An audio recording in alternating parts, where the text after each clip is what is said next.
In the bottom left-hand corner of Cloud Kingdom, the red Protoss player, it is HuK!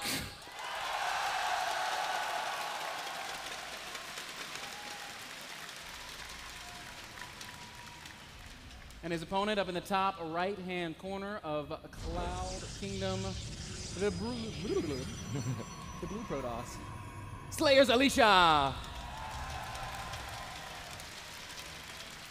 I still feel it's slightly biased. Yeah, a little bit. Yeah. A little bit. Does it allow us to be biased? It's okay, man. I think it's all right. Kev, I got to do one thing that's really important because a lot of people have been tweeting me and posting in the live report threads asking about the music that we're playing here at the North American Star League Grand Finals. It's Tropicool, the DJ Tropicool. Go check out his SoundCloud if you're interested at soundcloud.com/tropicool-official. He's dropping all the beats and he's rocking the house. He's doing a great job. Gotta say, I'm loving it as well, Ben. So as I mentioned before, both these guys went through a lot of games, and both of them had a bad start in the season, but at the end they both managed to make it. Alicia even went 0-2 in the regular season. Who could have ever thought that after going 0-2 he would still be here as one of our final 8? But he did it. He won all of his remaining games, and in the playoffs he won pretty convincingly against a very strong opponent, namely Sen. It's a really great point, Kev. He started 0-2, and to say after losing your first 2 games in the North American Star League, you're still going to be here, you're going to be the top 8. That's a tall order, man. Yep. He won every single game after that. Yeah, and even against Sen 3-1. Both the players he lost to, actually he only lost one of them, the other one was a walkover. He lost to Torzane, so that was a Terran player. Fortunately for him, no more Terrans on his route.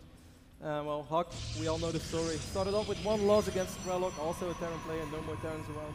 And after that he went strong, almost lost against Gunzi. Even trolled the audience a little bit by apologizing. But in the end he managed to do it, man.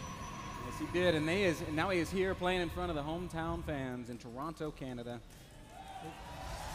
And every time I say Canada, they cheer, and I love them for that. We already see different openings, and neither player scouted really early. A lot of Protoss players do not like to scout anymore, they just feel it's a waste of resources. And we see Alicia going for the double gate, while HuK is actually going 1 gate. Yeah, and he's sending out that first Zealot. I don't want to know what happens when this probe dies. I don't think the probe. Oh, what? What?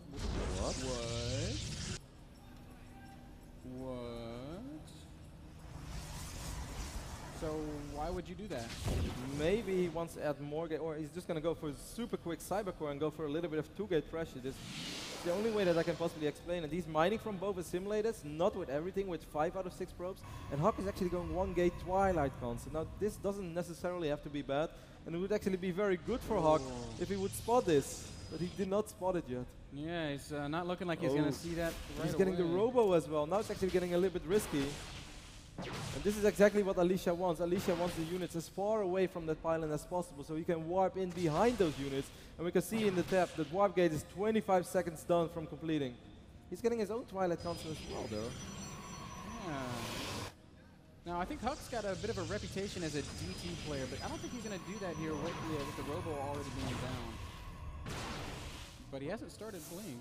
If HuK is ever going to see it, no, he's just not going to walk down. 2 more gates going up right now for HuK. Alicia's warp gate is ready. He has 3 stalkers, so I think he's just going to try to run up the ramp with 5 stalkers. And HuK actually doesn't have a sentry. This could go very bad for HuK. Probe will spot that pylon, but it might be too late, Kev. Yeah, he's going to have to chrono boost out the Immortal. That's exactly what he does. He's going to have to pull some probes as well. He doesn't have a probe lead. It's going to hurt every worker he loses. Is going to be a very painful loss. Immortal's far from completion, and he's rapidly trying to chrono boost this warp gate. He's lost all 3 stalkers. He killed the stalker though. The Zealot did actually a very good job. And the moment that Immortal is out, warp gate is almost ready for HuK. He can warp in a sentry, which I think he will do. I actually think he's going to be fine. Alicia's just backing off here, Kev. Oh. Interesting opening by Alicia. I haven't really seen much like that. PvP just keeps changing constantly. The days of 4-gate are far gone. And I liked it, and he got a head out of that. He killed 2 stalkers. I think he only lost 1. So we actually killed 3 stalkers. He only lost 1. So a good trade for Alicia. I think it was kind of wise of him to back off there. He didn't know when the Immortal was going to pop out, and if he'd gotten trapped up there against the Immortal with the Zealot, with the Sentry maybe getting warped out. No, go ahead, man. It could have gone the other way, but instead he backs off of that after doing some good damage. He's got a small lead. And now he's just going to transition right into Blink Observer. And HuK's going to do the same. HuK is indeed going to do the same. Alicia will most likely have more Stalkers. HuK is going to have more Immortals. Now the big question is, when is HuK going to expand? And if he is going to expand. I can imagine he is. He's only on 1 Immortal. I wouldn't be surprised if he adds at least 1 more as soon as he figures out what Alicia is doing. Yeah. A little skirmish here in the middle of the map. Not going to get it. Blink is ready for Alicia, so he could reveal the fact that he has Blink. Rather wait for it. And he might, in fact. He's got more Stalkers, and he's going to blink forward, but the Immortal is here. Good force field by HuK. Very good force field. And Alicia will just have to back it up a little bit. HuK does have a very scary army here in the middle of that. That Immortal adds so much depth to this fighting force. And he's getting this fight in over here as well. HuK's Blink is almost ready. And as you said, man, if they just fight straight up, that 1 Immortal is really going to make the difference. Either you focus it and you lose so much damage, or like potential damage on all the Stalkers, or you don't focus it and you lose a lot of your Stalkers. Alicia's actually dropping the Nexus. Oh, and he's also coming forward pretty aggressively with a lot of Stalkers. And I think he's wanting to blink up into HuK's main. No, he's never going to do that. Not right when he just dropped that Nexus. There's no way. He's going to try to pick up the... Oh! How did that even happen? HuK blinked, focused the Observer, but did not actually take it out completely. He got a lot of shots off, but it survived, and then he also lost the Pioneer. So very good trade right there for Alicia. So far, the minor trades are going in his advantage, but still, if HuK makes that big push with that Immortal, with all of his Blink Stalkers, and the 2 Zealots as well, he should be able to deal a lot of damage. Yeah, army supply is just about even, but that Immortal is so tricky. The big problem is that HuK, after losing his Observer, he's never going to have high ground vision anymore. So Alicia could potentially sacrifice this Nexus, just sit up on his ramp. He has sentries, and then he's going to be able to kill a lot of probes over here. Yes, he is. He's going to blink right up into the main base, and he's going to start doing some good damage, and HuK has nothing back home to deal with this. Ooh, he warps in 2 Stalkers right on top of those 4 Stalkers, so that means he's going to end up... No, beautiful blink by HuK. Yeah, and he's going to have to blink away a second time. Zealot's going to try to chase these guys around, but that's not going to do much good. Meanwhile, HuK's whole army is retreating, coming all the way back home to try and deal with this, but Alicia's doing some excellent damage here in the main base of HuK. Yeah, he's dealing really a lot of damage right now. Not only taking out those Stalkers, HuK is losing a lot of mining time. Perfect read by Alicia to immediately send these Stalkers to the right side, and knowing that he can still sacrifice that Nexus.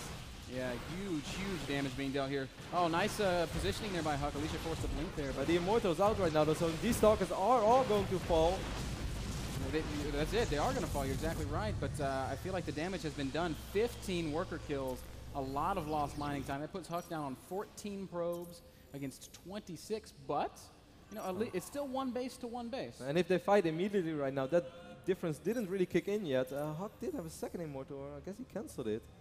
Army supply, it's still very close, but now there's 2 Immortals in Alicia's army.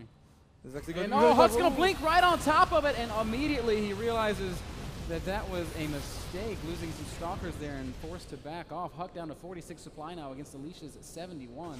Alicia going for the forward blink right now, and his Immortal is actually very far gone, so he's going to end up losing a lot of Stalkers, but he still has the economy to back it up. But this is actually going very well for HuK so far. Not a terrible fight for HuK. He does some okay damage, but I have to feel like it's still Alicia in the commanding lead. HuK down at just 26 supply. He's going to lose almost all of these Stalkers, and Alicia's still giving chase.